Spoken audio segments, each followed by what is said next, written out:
크게 3세까지는 아이들하고 큰 차이가 없지만 비장애 아이, 장애 아이 자체가 이제 4세 정도부터는 이제 어디를 보낼지 고민하기 시작하는데 지난 시간에는 그래서 어린이집, 유치원 어디를 보내야 될까요? 장애 아이를 기준으로 이야기했고요. 이번 시간에는 현장의 생생한 이야기를 좀 들어보기 위해서 현재 6세이고 병설 유치원의 특수반에 다니고 있는 부모님 모셔서 어떤 경험들을 하셨는지 이용해 얘기 나눠보도록 하겠습니다. 네, 안녕하세요. 저는 병설유치원에 지금 6세이고요. 병설유치원에 다니고 있는 아이의 엄마입니다. 너무 부담은 안 가지셔도 되고요. 네. 개개인별의 경험이 어떻게 보면 굉장히 소중한 것 같아요. 이게 뭐 어떤 게 정답이라고 얘기할 수 없잖아요. 그렇죠. 너무 상황이 다르죠. 그렇죠. 그리고 다 스펙트럼이 너무 넓기 때문에 네. 다 같은 아이는 없다고 생각해요. 네. 그래서 지금 6세 아이 그래도 대략적으로 어떤 특징이 있거나 엄마들이 좀 같이 이렇게 의논을 나눌 수 있게 정보를 뭐 아주 상세하게는 아니더라도 소개를 좀 해주시면 좋을 것 같아요. 저희 아이는 4살부터 치료실을 다녔고 뭐 언어 치료나 감각통합 치료나 뭐 미술 치료 등을 지금 받고 있고요. 4살 때부터 지금까지 받고 있고요. 일반 발화 같은 경우에 엄마 뭐 이런 말 그런 것들은 보통 아이들이 할 때 같이 나오기는 했는데 네. 화용이라고 하죠. 사람이랑 화용 언어라고. 화용 언어? 화용 언어란 사회적 상황과 대상에 맞춰서 적절하게 언어를 표현하고 활용하는 언어 발달의 한 영역입니다. 주고받는 언어 같은 게 발달이 잘 안 돼 있기 때문에 혼자서 놀이를 하거나 뭐 이럴 때 하는 언어 같은 경우에 많이 하는데 사회성이 원체 없기 때문에 사람의 감정을 잘 읽지 못하고 뭐 대화를 하는 게 어렵고 뭔가 그렇기 때문에 규칙을 따르기 어렵고 본인이 요구하거나 본인이 필요한 말 위주로 이야기를 하는 그런 아이입니다. 엄마 이거 해줘. 네. 뭐 줘, 뭐 먹고 싶어. 그렇지만 여기서 나도 하나 줘 하면 그렇죠. 그건 안 되고 네. 그것을 느낀 거는 한 4살 정도부터 느꼈다. 아니요. 3살 정도 때부터는 네. 얘가 조금 다른 아이랑은 다른 것 같은데? 네. 또 말은 조금 그냥 하는 것 같은데? 네. 이상하다 생각은 했지만 네. 운동이나 뭐 몸을 쓰는 거나 네. 이런 거에서 뭐 크게 불편한 게 없었기 때문에 그리고 저도 정보가 네. 많지 않았기 때문에 잘 몰랐어요. 되게 그때쯤에 그렇게 양상이 두 가지로 나눠있더라고요. 네, 보니까 맞아요. 그냥 좀 늦는 거다 네. 하고 마음 편히 그냥 가시는 분들이 있고 이런 이야기를 또 어디서 많이 네. 들을 경험이 자주 있는 분들 같은 경우에는 22개월 뭐 20개월 좀 넘었는데 맞아요. 막바로 그때부터 너무 걱정하고 맞아요. 이른 검사를 받으러 갔다가 굳이 그렇게까지는 필요 없어요 하고선 또 오시고 하는 경우도 있고. 근데 저희 아이도 4살 초반에 소아정신과를 제가 갔었고 그때는 뭐 정확한 검사를 하진 않았지만 선생님께서 아이를 보시고 전혀 문제가 없다. 네. 엄마가 좀 예민한 것 같다라고 말씀을 하셨었어요. 그러니까 꼭 그때 말을 100% 믿을 건 또 아니에요. 그러니까. 그렇죠. 네. 맞아요. 근데 아이가 커가면서도 달라지니까요. 네.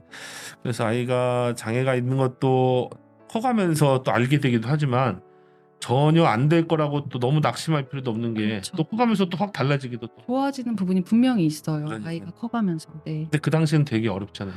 너무 힘들죠. 정말 좌절을 진짜 많이 했고 저한테 당연히 있을 거라고 생각 안 했던 일이기 때문에 처음에 받아들이는 게 굉장히 힘들어서 저도 정신과 치료도 받고 저도 우울증 뭐 진단도 받아서 거의 1년 넘게 약도 먹고 많이 저도 힘들었던 것 같아요. 네. 병원 가서 진단하는 건 어렵고 네. 두렵고 망설여지더라도 소위 우리가 센터라고 하는 곳, 네네. 언어 치료, 뭐 노예 치료 그런 거는 뭐 장애가 있든 없든 그냥 갈 수 있는 거라고 생각하니까 쉽게 가시는 것 같아요. 그거를 언제부터 그러면 갈 생각들을 되게는 하게 되거나. 또래 친구들이 말을 하는 시점? 그러니까 뭔가 왜 아이들도 상당 가정이 있잖아요. 그래서 다른 아이랑 비교해 봤는데 이 친구는 이제 말도 하고 다른 친구들이랑 좀 대화도 좀 하는데 왜 우리 아이는 대화가 하나도 없고 왜 이것만 하지? 뭐 책만 보지? 혼자서 장난감만 뭐 보고 있지? 뭐 블럭만 하지?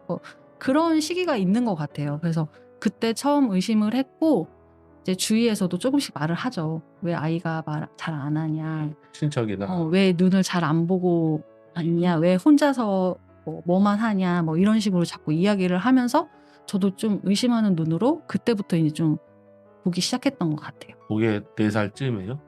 그게 3살 때 조금 이상하다고 생각했고 네. 4살 때 이제 저도 인지를 하고 센터를 다니기 시작했죠.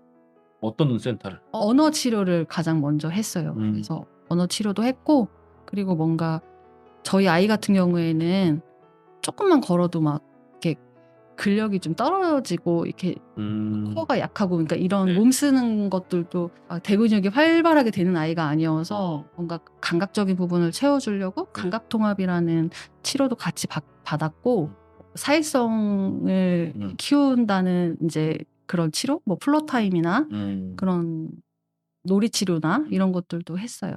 학원 다니듯이 그때는 마음이 어떤 마음이에요? 불안해요. 뭔가 치료를 안 하면 아이가 더 안 좋아지면 어떡하지? 뭐 솔직히 일주일에 뭐 몇 시간 가는 건데도 엄마는 그냥 불안한 거죠. 이거 안 하면 우리 아이 더 나빠지는 거 아니야? 뭐라는 생각도 들고. 3개 정도를 다니게 됐다. 그래서 수업은 3개인데 네. 일주일에 뭐 2번씩 해서 가게 되면 뭐 6번, 8번 늘어나죠. 6번 갈 때는 엄마가 다 이제 운전해서 그쵸. 가시게 되고 가서 엄마 기다리고. 기다리고 그때부터 이제 다른 엄마들하고 교류가 생기고 그렇죠. 그럴 때 서로 이제 이야기를 하기도 했지만 아까도 말씀 잠깐 하셨는데 엄마들끼리도 또 얘기하기가 좀 조심스러운 부분들도 있고 서로가.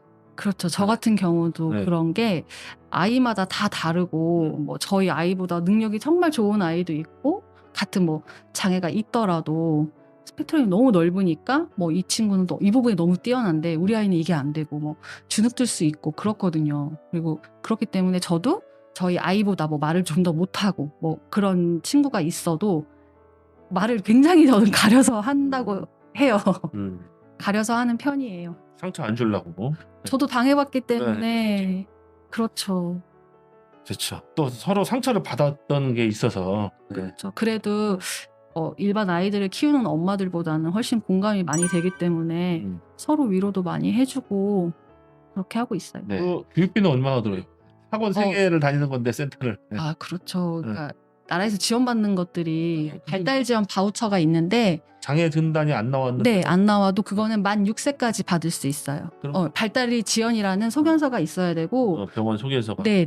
그 지정 병원에 가서 검사를 받아야 돼요. 그 검사 결과에 따라서 이 아이가 지연이다라고 판단이 되면 네, 행정복지센터에 가서 신청을 하고 그게 시마다 또 구마다 예산이 있어요. 네, 시구마다 예산이 다르다. 네, 예산이 있어서 저희 아이가 대기를 하다가 네. 그 예산이 생기면 저희 아이가 순서대로 들어가서 그걸 받는 거예요. 지원을. 근데 그게 6세까지는 받을 수가 있고 만약에 장애 등급을 받았으면 만 18세까지 받을 수 있는 걸로 알고 있어요. 근데 이제 장애 등급은 안 받았어도 이제 의사 소견서로 해서 동사무소에서 그래서 얼마 정도 그러면 나왔대요. 이 광역시는. 이게 근데 센터마다 금액이 다 달라요. 센터마다 금액이 다른데. 네. 저는 6회기를 받거든요. 그러니까 6번을 받을 수 있다. 만약에 예를 들어서 한 달에 6번을 받을 수 있다. 그럼 거기에 자부담금이 있어요. 네, 자부담금이 있고. 자부담금을 내고 나머지 금액은 또 쟤는 특수교육 그 지원을 받고 있잖아요. 그래서 그걸로 또 대체하고. 처음에 센터를 다니시는 거 얘기했으니까요. 그때는 아직 특수교육 대상자도 아니었고 그냥 소견서 정도만 받고 언어 치료, 아까 놀이 치료, 감각 통합 치료 요 정도로 다니고 있는 건데 요때는 그러면 정부 바우처는 나왔다는 거잖아요. 네, 바우처 받고. 그때 바우처 받고 하면서도 교육비는 얼마 정도 들어갔는지. 저요? 그때쯤에는 저는 6, 70만 원. 6, 70만 원 그때쯤에도. 근데 제가 아는 엄마들은 100만 원 넘어가는 엄마들도 많고. 사설로 더 보내는구나 어딘가. 그쵸. 더 많이 보내죠. 주에 뭐 10회씩 하는 엄마들도 있고 10회씩. 굉장히 돈이 부담이 많이 돼요. 지금은 이제 6세잖아요. 6세. 네. 4세 때를 한번 생각해 보시고 2년 전, 3년 전. 근데 되게 다른 이제 선배 엄마들 이제 애들이 다 컸고 대학생 뭐 성인 된 엄마들은 사실은 그렇게 10회, 20회 막 아이들을 내가 픽업해서 네. 치료실 다니면서 내 생활도 깨지고 아이도 너무 힘들어지고 금전적 부담도 많아지는 건 큰 의미는 없다. 그게 그렇게 드라마틱하게 바뀌는 게 아니다. 오히려 자기 시간에 여유를 갖고 하는 게 좋다고 하는데도 근데도 그렇게 하게 되죠. 그때는. 근데 전 그렇게 생각하거든요. 네. 아이가 선생님한테 배울 수 있는 것도 있지만 네. 부모가 선생님한테 받는 피드백이 되게 중요하다고 생각해요. 네. 그래서 그거 생각 못했네요. 아이랑 하루 종일 있는 거는 아니지만 음. 선생님보다는 제가 더 시간을 오래 보내고 있고 집에서 제가 가르쳐야 할 때 일반 아이가 아니다 보니까 어떤 행동이 나왔을 때 제가 어떻게 행동을 해야 이 아이한테 좋은지 모르는 경우도 많거든요. 그렇죠, 엄마지만. 그렇죠. 그게 답답하죠. 근데 어쨌든 전문가이니까 그분들한테 이제 제가 물어보거나 아니면 뭐 선생님께서 이 아이가 특징이 이러니까 이런 식으로 하면 좋겠다라는 피드백을 받고 제가 집에서 그렇게 해주려고 노력을 많이 해요. 일종의 부모 학교나 부모 멘토 같은 그런 게 그런 역할이 것도 되는 많죠. 거네요. 네. 그런 역할은 굉장히 좋네요. 네네네. 활동 보조를 받으려면 장애 네. 등급을 받아야 되는데 그 활동 보조를 받으면 좋다는 걸 아는데도 장애 등급을 안 받는 건 어떤 심리적인 저항감 때문에 그런 거예요? 저는 처음에는 그랬던 것 네. 같아요. 그리고 확신이 없었어요. 왜냐면 아이가 더 좋아질 수 있지 않을까? 그리고 뭐 좀 더 커가면서 좋아지는 부분도 있지 않을까라는 생각이 희망 같은 게 있었고 그게 있어서 활동 보조인을 받을 수 있다는 좋은 점보다도 그냥 장애 등록을 안 하는 게 아니요, 저는 활동 보조 제가 데리고 다닐 수 있는 여건이 있었고 됐었고 그리고 다 그렇진 않고 좋은 선생님들도 많으시겠지만 제가 다녔던 센터의 활동 보조 선생님들이 아이를 대하는 행동이 저는 되게 좋지 않아서 마음에 들지 않았어요. 네, 그래서 선입견도 있고. 네. 그렇죠. 그때 되게 좋은 선생님을 또 만나게 됐으면 그럼 또 생각해 또 그랬을 수도 있는데 어쨌든 그런 영향도 있네요. 그리고 장애 등급을 안 받는 이유 중에 보통 엄마들이 뭔가 실비로 치료를 받아야 되는데 뭔가 경제적으로 여유가 없어요. 근데 실비로 좀 치료를 많이 해주고 싶은데 네. 뭔가 장애 등급을 받게 되면 네. 실비에서 그러니까 안 되는 경우가 더 많아요. 그래서 엄마들이 장애 등급을 미루는 경우가 거의 대부분이 많고 네. 그리고 장애 등급을 받으려면 뭐 이것저것 검사를 많이 해야 되는데 네. 아이가 알고 있어도 네. 검사에 협조적이지 않으면 네. 내 아이의 최대치가 나오지 않기 때문에 그렇죠. 저도 미뤘던 이유는 뭔가 아이가 좀 어느 정도 학령기가 되고 좀 정확한 검사가 필요할 때 해야겠다고 생각했던 게 가장 커요. 병원에는 이제 그러면 한 번쯤 가게 되는데 언제 어떤 계기로 가게 됐는지 병원에는. 저는 아이가 수면 문제가 가장 컸어요. 음. 아이가 각성 조절하는 거에 문제가 있었고 네. 수면을 못 취하고 저는 이제 또 일을 하는데 네. 아이가 컨디션이 너무 떨어지고 잠을 못 자고 저도 못 자고 막 아빠도 못 자고 이게 너무 주변 그러니까 네. 저희 가족의 패턴이 다 깨지다 보니까 다 못 자네. 애가 못 자니까. 그렇죠. 그리고 아이가 너무 힘들어 보이고 잠을 너무 못 자니까 수면 때문에 먼저 하게 됐어요. 수면 때문에. 근데 장애가 있는 친구들이 수면 장애를 갖고 있는 친구들이 굉장히 많거든요. 이게 자폐인 친구들도 그렇고 뭐 AD 친구들도 그렇고 저는 아이가 장애가 없다고 생각하지 않고 장애가 있다고 생각하고 있어요. 아직 등급은 받지 않았지만 그지만 뭔가 아이가 더 확실히 자기가 아는 거를 답하고 이야기하고 할 수 있을 때까지 좀 기다려준 거예요.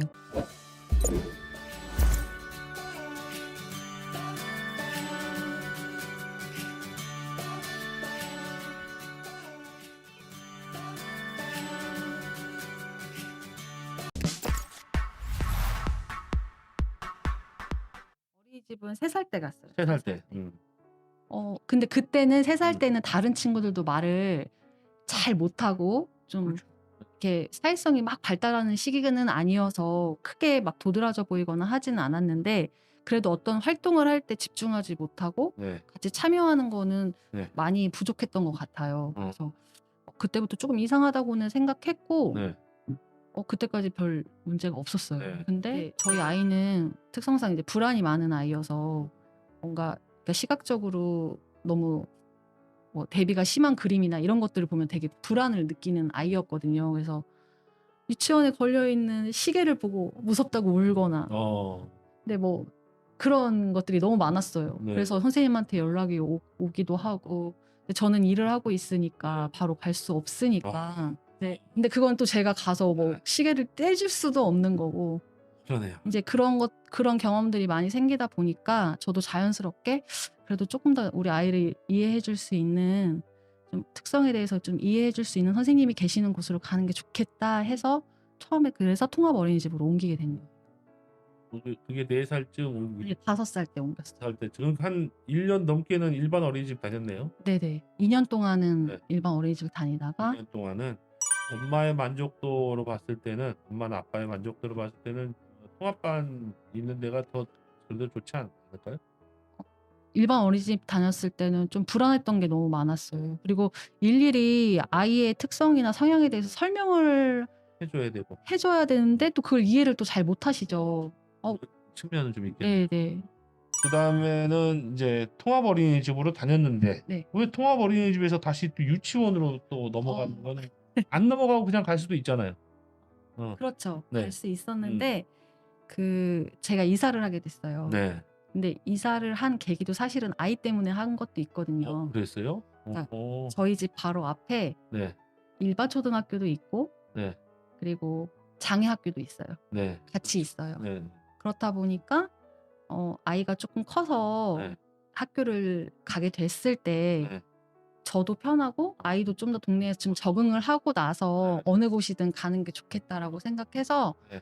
6살 되기 전에 네. 이사를 왔고 그럼 일부러 그거 알아보고 온 거네요. 네. 양쪽 다 있는 곳을. 저는 그랬어요. 이게 뭔가 새로운 환경에 노출이 됐을 때 아이들 특성에도 불안이 많아지고 적응하는 데도 시간이 오래 걸리기 때문에 미리 좀 준비해서 한 것도 있었어요. 보다는 학교 들어가기 전에 네. 그냥 병설은 특수반 선생님이 따로 계시고 네. 전문적 교육 받으신 분이니까 그쪽으로 가는 게 좋겠다. 병설 유치원의 네. 특수반으로 네. 그리고 가려고 특교자 했다. 지원을 받으면 네. 금액적으로도 이제 지원 받는 것들이 있으니까 아이에게 더 도움이 되겠다 싶어서 네.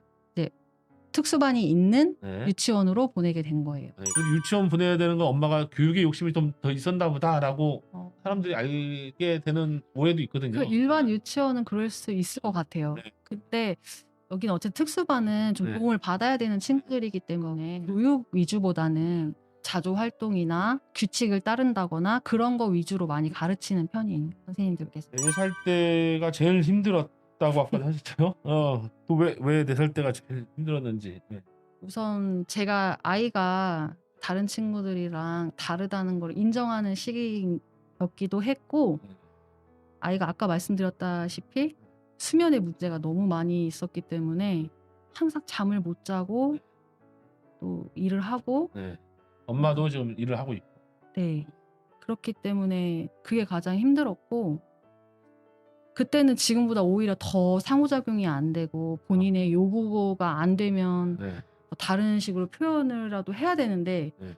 표현도 잘 못하고 네. 하다 보니까 엄마는 답답하고 외로운 마음이 더 많이 들었던 것 같아요. 근데 이제 아이가 아직도 많이 미숙하고 뭐 말을 잘하진 못하지만 어쨌든 본인이 지금은 필요한 게 있으면 어떻게든 표현하려고 하고 이제 상호작용까지는 아니더라도 뭐 물어봤을 때 대답하는 정도까지는 아이가 좀 커져서 지금은 좀 더 편하게 육아하고 있어요. 네. 장애가 아주 심한 건 아니고. 근데 저도 그래서 네. 혼자 할 수 있는 것들을 계속 많이 시키는 편이에요. 네. 여기까지 이제 얘기도 쭉 들어봤어요. 그러니까 뭐 4살 때 제일 힘들었는데 6세 정도 되니까 그래도 아이의 성장이 더디게 지연되긴 했지만 어쨌든 눈에 띄게 성장했고 그래서 마음이 좀 편해지고 있다. 지금 현재 상태는. 아직까지는 아이 걱정에 뭐 잠도 잘 못 자고 그러니까. 하지만 네. 그래도 더 어렸을 때를 생각해 보면 아 얘도 조금씩은 크고 있고 노력하는 게 보여서 네. 네, 다행이라고 생각하고 있어요. 육아 스트레스 때문에 정신과 상담도 받고 네. 약도 드시고 하실 때가 4세쯤이었어요, 그러면? 네. 지금은 이제 안 먹게 됐어요? 1년 정도 먹고 네. 끊을 때가 좀 힘들었어요. 다시 지금도 그리고 뭐 아이 때문에 너무 스트레스 받거나 신경을 많이 쓰면 막 가슴도 쿵쿵거리고 뭐 네. 불안도 많이 생기고 이렇게 하기는 하는데 네. 저도 이제 시간이 지나다 보니까 네. 좀 내 마음을 좀 다스리는 법도 생기고 네. 이렇게 되면 또 다르게 푸는 방법도 생기고 네. 저도 자꾸 푸는 방법을 좀 노력해서 찾는 중이에요. 그래서 어쨌든 약을 끊은 네, 끊었어요. 다행이네요. 제가 찾아보니까 비슷한 사람들이 많더라고요. 사례가. 많죠. 엄마들이 정신과 상담을 받거나 약을 먹기 시작하는 게 요즘은 많이 그렇더라고요. 맞아요. 좀 희망을 드릴 수 있는 건 그때가 지금 피크니까. 맞아요. 받아들일 시기. 그렇죠. 그럴 때 받아들일 그때가 가장 힘든 시기. 거기서 한 2-3년만 지나도 아주 좀 많이 좋아진다 그래도 그때에 비해서. 다 아이마다 달라가지고 뭐 말하기가 그런데. 저 그리고 말하고 싶은 게 네네. 있어요. 네, 언제 혼자. 네네. 네. 이런 느린 친구들을 키우는 어. 엄마들한테 하고 싶은 말은 네. 너무 센터나 네. 뭔가 아이의 능력을 키우려고만 다니지 말고 네. 좀 아이랑 여러 가지 경험을 많이 하는 게 진짜 좋은 것 같아요. 그러니까 제가 느끼는 건 아이가 말을 그전에 못하고 불안이 많아서 활동을 할 때 항상 이렇게 위축되어 있고 그랬었는데 자기가 본인이 의사를 조금 표현할 수 있을 때 되니까 예전 이야기를 해요. 엄마랑 했던 그때는 전혀 생각을 안 했던 것 같은데 뭐 그때 그랬지 뭐 얘기를 한다거나 아니면 뭐 누가 아팠지 엄마는 울었지 그러니까 이런 걸 다 기억하고 있더라고요. 그때 경험들이나 서사나 이런 걸 다 알고 있는 거네. 그러니까 이게 네. 이렇게 얘기는 하지 못하지만 불현듯. 그리고 예전에 갔던 장소를 갔는데 예전에 갔던 걸 기억한다거나 아니면 예전에는 못했는데 그 같은 장소에 가서 똑같은 활동을 했는데 커가니까 또 하게 되고 이제 그런 것들을 볼 때 힘들었지만 많이 데리고 다니고 활동도 많이 시키고 엄마랑 아빠랑 시간을 많이 보낸 거에 대한 반응들이 지금 커가면서 자꾸 나오는 것 같아서 근데 애들 데리고 나가서 활동하기가 너무 힘들잖아요 그때. 제어하기 힘들잖아요. 그래서 제어도 더 그렇고 막 좀 잠도 안 자고 그러니까 내 상황 자체가 맞아요, 힘들고 맞아요. 근데 데리고 주말에 막 어디 다니는 건 더 힘들 수도 있고. 맞아요. 그래서 주변에 네. 도움을 좀 많이 받았고 저는 그 친정 언니들이나 식구들이랑 같이 많이 산도 데리고 다니고 자연으로 많이 나갔고 나가서 활동도 많이 했고 전 항상 느끼는 건데 보통 그 전문가들이 나오거나 의사 선생님들이 나와서 하시는 말이 엄마가 아이를 어렸을 때 교육을 많이 해줘야 되고 빨리 개입해서 조기 치료를 해야 되고 해서 그렇게 해야 아이가 좋아진다는 식으로 이야기를 많이 하잖아요. 조기 개입이 굉장히 중요하다. 네. 중요하다. 근데 물론 맞는 말인데 항상 그런 뉘앙스를 보면은 엄마가 어떻게 해줘서 아이가 좋아졌고 뭐 그런 경우가 많아요. 그리고 내 아이가 달라졌어요. 그러니까 후기를 뭐 카페 같은 데 올리시는 분들 보면 내가 어렸을 때 얘한테 이렇게 해줬어. 이렇게 해줬어. 이렇게 해줬어라는 말들이 되게 많은데 내 아이가 커가면서도 막 많이 확 좋아지지 않는 친구들도 엄마들이 내가 뭘 안 해줘서 그런 거 아닐까. 반대로 얘기한다면 그러니까 뭔가 엄마들이 그렇게 느낄 수 있는 게 많거든요. 내가 내 책임인가? 네. 내 책임 같고 얘가 더 다른 친구들보다 빨리 성장하지 못하는 게 내가 이거 못 해줘서 그런 거 아니야? 못 해줘서 그런 거 아니야? 그러니까 이런 생각을 많이 하게 되는 것 같아서 죄책감 같은 걸. 네. 네. 그래서 그런데 그런 생각을 안 하는 게 좋을 것 같고 됐다. 아이마다 다 다르니까. 아이마다 다르니까. 네. 성장 그리고 속도가 너무 네. 다르니까. 다르니까. 내가 얼마나 개입했든 얼마나 많이 배워서 개입하든 부모 책임은 아니다. 네. 그게 그렇게 생각하면 그렇죠. 너무 힘들고 우울해지니까 왜 부모 책임이에요? 거기 만난 전문가 책임이기도 하죠. 그렇게 생각 안 하는 게 가장 중요할 것 같아요. 그렇죠. 그렇게 생각 안 하는 게 중요하다는 건 본인도 그렇게 생각을 좀 하셨다는 건데. 많이 그때. 했죠, 저도. 그래서 항상 불안했고 네. 치료를 안 하면 안 될 것 같고 네. 막 그랬는데 지나고 보니 아이가 갖고 있는 능력은 다 따로 있고 크는 속도도 다 정해져 있는 것도 같고 그런 거. 그리고 아이가 너무 좋아지고 했어도 그게 내 책임도 오로지 아니고. 엄마 책임만 아니라 그냥 아이가 갖고 있고 아이가 열심히 한 몫이라고 생각해요. 아이의 힘이었다. 네. 네. 알겠습니다. 아니 얼마 전에 유튜브 봤는데 그 만화가 신과 함께 그린 사람 누구죠? 주호민. 주호민 그분도 장애 아빠잖아요. 자기가 뭐 숨기고 싶어서 그런 건 아니었는데 그냥 구태여 내가 내 아들 장애인이다 뭐 이렇게 할 필요는 당연히 없는 거잖아요. 네. 그러다 보니까 지금 사람들도 대부분 몰랐고 이번에 내가 말해서 많이 사람들이 놀랐는데 내가 특별한 무슨 이유가 있는 건 아니었다. 장애 아이를 키우는 것에 대한 부모님들의 이야기를 뭐 한번 그려보고 싶다 하더라고요. 우리 부모님의 이야기도 네. 매일 뭐 할 건 없지만 가끔 이벤트로 한 6개월에 한 번이라든가 어떻게 변하고 있고 요 1년 지나고 나서 내년 초에 그럼 한번 1년 결산 한번 들어봐도 괜찮겠다. 어릴 때부터 성인까지 우리가 제일 중요한 건 어쨌든 자립할 수 있게끔 지원하는 거잖아요. 온전히 혼자 살 수 있게끔 지원할 수 있는 방법들 같이 한번 의견 나눠보도록 하겠습니다. 감사합니다. 감사합니다.